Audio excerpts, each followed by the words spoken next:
That dude got eczema. Emotional, damn it. Alright. What's up, guys? Today I'm going to show you my top 5 most essential plugins currently, because it changes all the time. So today we're working on a song called One of a Kind by 7X. So the first plugin is something that is probably always on my top 5. It's a plugin I use all the time, especially when we're recording. Anytime I need to use pitch correction, I'm using Wave's RealTime tune. So let's pull that up. So the reason I love this so much is because, you know, it's the great classic AutoTune sound, and also it's quarter, maybe even just a fraction of the CPU. It works just as good, if not better, arguably. And I like being able to have the little piano to figure out my keys and stuff and kind of work out harmonies. I've used it to work out, you know, other harmonies and figure out, you know, what's the best layer to use. And especially if you play piano, you can find the key of the song so quickly when there's actually a piano, like a playable piano in front of you. So that's super helpful. Another thing I like about it is that it's extremely simple, right? You have your note transition, you have how fast you want the note to transition, and you have how much correction you want. If you want to, you know, have a little bit of vibrato going on, which I did originally, that's extremely possible. Another thing I like, and I'm pretty sure all the other AutoTune plugins have it as well, but it's just very helpful, is this right here, which will help you kind of get in between notes, like a few semitones, a few cents up or down, because sometimes people make beats that aren't perfectly in F sharp. It might be, you know, a little more sharp than actual F sharp. And then if you're using AutoTune, you won't be able to snap in there. If you're using F sharp and theirs is a little sharper F sharp, then it's not gonna work. So you're able to fine tune it perfectly. That's not super common, but I've had those issues and that helps. So enough of me talking. Also, I could go days about how much I like Waves more than Antares, just saying. If you want a video about that, about how much I hate Antares compared to Waves, let me know, because I will rant for hours about that. I think Waves is so much better. So obviously, AutoTune does the AutoTune. So of course I'll just play it and give you an example of it. A lot of shit on my mind, I ain't stressed, no. I'm one of a kind, what I stress for. You see half the vision with the rest, though. Play my position and folks saying I'm next, though. A lot of shit on my mind, I ain't stressed, no. I'm one of a kind, what I stress for. You see half the vision. So as you see, it's so easy to use. You can hear how little it retunes, and then when I pull it all the way to 0, you can see how much it retunes. You get that T-pain effect that everyone calls it. You can really pick any type of setting you want on this. There's no limitations on this plugin, so I love it. And it's much easier to use, and you can have a million of these plugins on your session, and you're not gonna have any CPU issues. So yeah, that's my number 1. Number 2 is ProQ. So this is how I used it on this record specifically. I use it for absolutely everything. You can see I'm doing some dynamic EQing, and then I'm also doing just regular old school EQing. This thing is so important. Of course, I want to tell you that I use different plugins every time I mix, and I only use my ear, and you know, if it sounds like it needs a different EQ, you know, put it on there. But ProQ is on every single mix I've ever done. ProQ is on every mix I've ever done. It's without a doubt, I can almost guarantee you. And only because you need dynamic EQing, and I feel like this is the most surgical one. And a lot of plugins have a certain sound or certain tone or a certain color, certain character. This does not have that. It's extremely clean and surgical. So I might use a different compressor, not just because I need compression, but I also need that color and tone. And there's EQs that way too, right? There's certain, like the Pool Tech and stuff like that, they have a certain color. It's not just EQing. This is just EQing. So it doesn't matter what genre or what song I'm working on, this doesn't affect that. It's just working on frequencies. It's manipulating the volume of frequencies. That's all I'm doing. And I'm also compressing frequencies. And I can do all of that on just this plugin. Now, it does take a little bit more CPU than like Waves I was talking about, but it's still pretty low for how powerful this plugin really is. I swear, still to this day, I'm scrolling on Instagram and I see somebody using ProQ in a way I've never used it before, or a certain preset I've never seen before, or you know, different techniques. It's insane the things that people are doing this plugin. I think 90% of engineers in the industry have this on every mix. So that's it. You know, of course here I can play it with and without. Play my position and folks saying I'm next up. Yeah, it ain't no recipe. I just kept receipts. I kept calm, double back, and then I press repeat. Never pressed you see, simply kept it G. Yeah, simply kept it G. Right? So yeah, it carved it a lot. You know, it takes away all that mud. Clearly I had some beef with 2,273 hertz, and all I did was just compress it back. And dynamic EQ is so awesome because, you know, I dropped that down almost 2 dBs, but it's not doing it throughout the whole record. It's not turning it down the whole record. I set it to compress. So it's only turning that spot down when it's too much, you know, when it's reaching my threshold that I set. It's completely different than just using a regular EQ and pulling down 1.7 dB in that one spot, because I'm compressing it. It's a whole different ball game. It helps so much. You can really hear your vocals breathe more when you use more dynamic EQing. And yeah, this is the best plugin for it, hands down. So number 3 is kind of a funny one. I feel like a lot of people make fun of these plugins. A lot of them I really don't use, but there's a few that I use.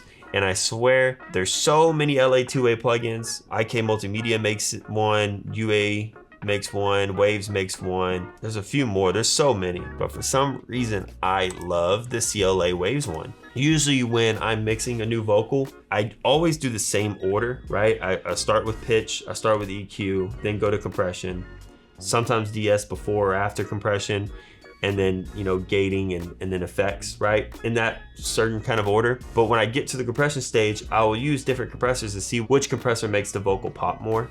And I've noticed 20 to 30% of the time, it's this one. And I use a lot of different compressors. And for some reason, especially trap and hip hop, this thing just makes vocals sit right in front of your face. I love it. It's so simple, just like the original LA2A.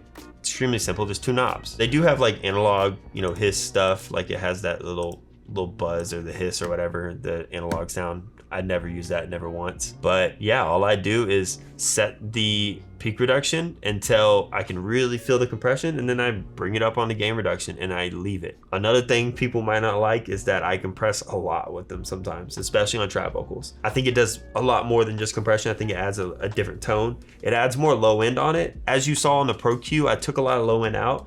This will put more on it. So here, let me show you with and without. I'm one of a kind, what I stress for. You see, I have division with the rest, though. Play my position and folks saying I'm next, though. Lot of shit on my mind, I ain't stressed, no. I'm one of a kind, what I stress for. Right, so obviously the biggest change you see is volume, but it's not just volume, it's also making it more present. It's making all the syllables tighter and crisper, and it's making his vocals brighter and also bolder and deeper. So that's something that I feel like CLA2A will always do for you. Most LA2As will do it, but I've noticed that most LA2A plugins have a little bit more saturation, almost distortion, and this one's much smoother. And you know, tell me if you feel a different way, but I feel like that's the biggest difference with this plugin. This one is much smoother. There's not as much distortion or saturation in it. All right, so another new addition, I just started using a lot of Arteria. I've used their VSTs for a long time, their synthesizers and stuff. So of course I'm familiar with this chorus, but not this plugin. If you don't know, June 6 is a classic synthesizer that's been out for decades and decades, and it's on massive records. And when you buy the actual synthesizer, it has an effects side that actually has a chorus plugin in it, and you can turn it on or bypass it. This is just the chorus, no keyboard, no synthesizer. So I can run vocals through it, I can run drums through it, I can run melodies through it, I can run whatever I want through it. And it's the classic June 6 chorus, which is so dope. That is such a cool thing to even be able to do. So I'm gonna put it on the lead vocal for demonstration purposes, and let's just play around with it. Lot of shit on my mind, I ain't stressed, no. I'm one of a kind, what I stress for. You see, I have division with the rest, though. Play my position and folks saying I'm next, though. Lot of shit on my mind, I ain't stressed, no. I'm one of a kind, what I stress for. You see, I have division with the rest, though. Play my position and folks saying I'm next, though. It ain't no recipe, I just kept receipts. I kept calm, double back, and then I press repeat. Never pressed you see, simply. Right? You have a lot of control just like the original hardware. And it has that sick bubbly sound that it's always had, and they did such a good job. Arteria killed this plugin. You can even, you know, switch it down to mono or into stereo.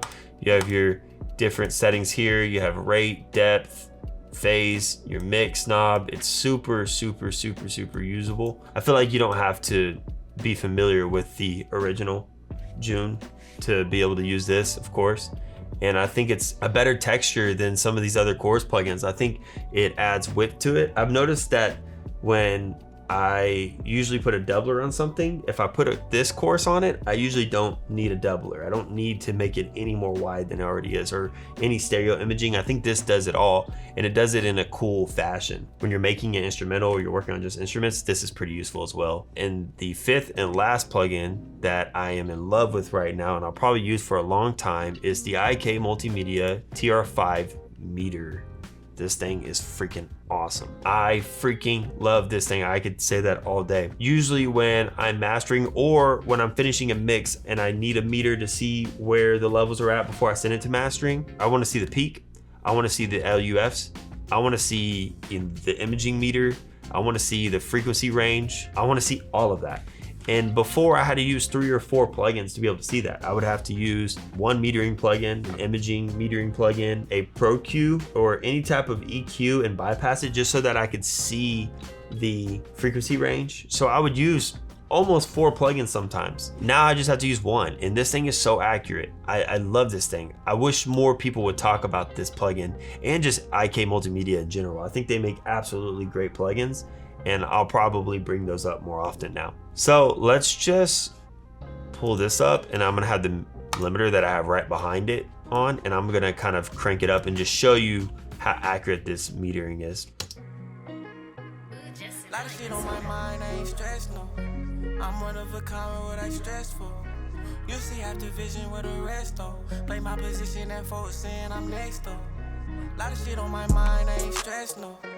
I'm one of a kind, what I stress for. You see, have the vision with the rest, though. Play my position and folks saying I'm next, though.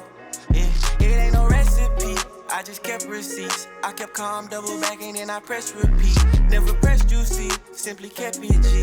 Yeah, simply kept it G. 7S, I ride a BJ like a Kawasaki. All right, so as you can see, you got the analog meters, you have the EQ range, you have the stereo imaging with different fonts. Super sick. And then you have the most important part, showing you the peak, it's showing you the LUFs, it's showing you everything you need to know whether you're mastering or you're about to send it off to mastering. You should always use your ears first in a mix, but knowing exactly where your levels are at is extremely helpful. Of course, you can use other meters, but this is everything in one, and I believe it's one of the most accurate ones currently. All right, so that's my top 5. Maybe we'll start doing a few more lists of plugins or maybe instruments or favorite techniques. Let us know if you want more like that. Don't forget to like and subscribe. I have coffee downstairs I really want to go get, so bye.